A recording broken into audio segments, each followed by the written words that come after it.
ये कहानी इटली की है। इटली की एक नीति कथा। मैंने एक पुस्तक पढ़ी है, द शीप थीप, अलवाकर की लिखी, द शीप थीप, भेड़ चोर। कहानी क्या है? 3 युवक भेड़ चुराते हुए पकड़े गए और जब तीनों को पंचायत में लाए, बैठक हुई, तो वो तो रंगे हाथ पकड़ो ही गए थे, तो इसलिए उस पर तो कोई बहस करनी नहीं थी। अब इनको सजा क्या दें? तो सजा में क्या दिया गया? ऐसी सजा शायद आज तक हम सुने भी नहीं थे। सजा दिया गया, ऐसी सजा दें कि अब ये कभी फिर से चोरी करने की हिम्मत ही ना करे और इन्हें देख करके दूसरा आदमी भी चोरी करने की हिम्मत ना करे। क्या किया उसने? उनके माथे पर, यहाँ पर क्या लिख दिया गया? इसमें लिख गया शीप थीप। किससे लिखा गया? परमानेंट और टेटू कह लो आजकल, समझ रहे हैं ना? ऐसा वो अक्षर लिख दिया गया। तो क्या लिखा? शीप थीप, और शॉर्ट फॉर्म में क्या लिखा? ST, ST, ताकि उसको देख के ही जान जाएंगे भेड़ चोर। दूसरा भी, अरे ऐसा करने पर तो फिर हमेशा के लिए दाग लग जाएगा ना, कोई भी देखेगा। अब कहीं छुपा हो बात नहीं, सीधे माथे पर लिखा है ST, भेड़ चोर, शीप थीप। एक युवक ने सोचा, दो ही था, एक युवक ने सोचा कि यहाँ रहना ठीक नहीं है, जो देखेगा मुझे भेड़ चोर कहेगा, मैं दूर चला जाता हूँ, वहाँ मैं जीवन गुजर करूँगा। और वो गांव छोड़ करके चला गया। और गांव छोड़कर जब चला गया, दूसरी जगह रहने लगा। और दूसरी जगह रहते रहते वहाँ के लोगों के थोड़े दिन में पता चल जाता, हमारे बीच एक भेड़ चोर घुस आया है। फिर गांव छोड़कर दूसरी जगह, फिर पता चल गया हमारे गांव में एक भेड़ चोर घुस आया है। तीसरी जगह, चौथी जगह, छोड़ता चला गया, बूढ़ा हो गया, बीमार हो गया, मर गया। लेकिन दूसरा युवक ने सोचा मैं भी गांव छोड़ दूं, लेकिन उसके मन में नहीं, मैं नहीं छोड़ूंगा। और उसने कहा मैं यहीं रह करके अपने को बदलूंगा।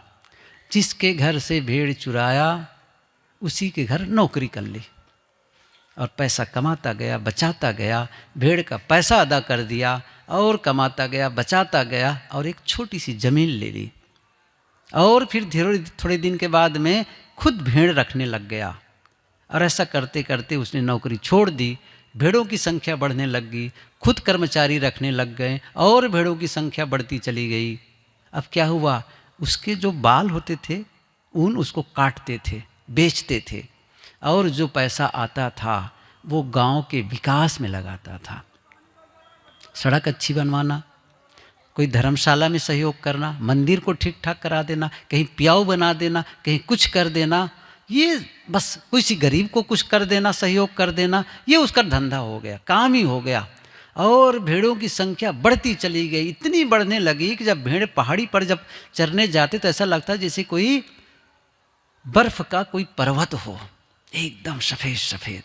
अंत में उसने भेड़ों के बालों को बेचना बंद कर दिया और एक छोटा सा प्रोजेक्ट शुरू कर दिया। वहीं उनके बनने लग गए, उनके बालों के कपड़े बनने लग गए और आमदनी होने लगी। वो गांव का नक्शा ही बदल दिए। न जाने कितने लोगों का सहयोग कर दिया वो उसने, गरीबों का। वो भी बूढ़ा हो गया। एक दिन फुटपाथ पर चल रहा था, उधर से एक अजनबी आया, उसके माथे पर देखा ST, और जब क्रॉस हो गया, आगे बढ़ा तो उसने पूछा ए भैया सुनो। एक आदमी था झाड़ू लगा रहा था अपनी दुकान के सामने, वो ही बुजुर्ग था, झाड़ू लगा रहा था कि भैया ये सुनो, वो आदमी जो जा रहा है ना उसके माथे पर ST क्या लिखा है? उसने कहा, खड़ा हुआ देखा, वो कौन है ST? अच्छा हाँ, उनका क्लास फेलो था, जो झाड़ू दुकानदार जो झाड़ू लगा रहा था क्लास फेलो था, साथ पढ़े थे। उनके मुंह से निकलने ही वाला था ST का मतलब है शीप थीप, भेड़ चोर। लेकिन तुरंत उसके ख्याल में आया इस आदमी ने किया क्या, गांव का कितना विकास किया, सड़कें बनवाई, धर्मशाला किया, ये किया, वो किया, कितने गरीबों का सहयोग कर दिया। कुछ सेकंड तक के वो ऐसा आंखें बंद करके सोचते रहा। उसने उनकी जो भी उन्हें अच्छे काम किए थे सब याद आ गई। और फिर उसने कहा अच्छा वो ST के बारे में पूछते हैं। हाँ हाँ, वो ST मतलब क्या है, क्यों लिखा है उसके माथे पर? ST का अर्थ होता है संत। क्या कहा? संत, नहीं कहा भेड़ चोर। एक भेड़ चोर भी अपने जीवन में बदलाव कर सकता है। हम क्यों नपुंसक बने हुए हैं? हम क्यों नहीं बदल सकते हैं? सारी गलतियां छोड़ करके हम एक नए इंसान के रूप में अपने आप को विकसित कर सकते हैं।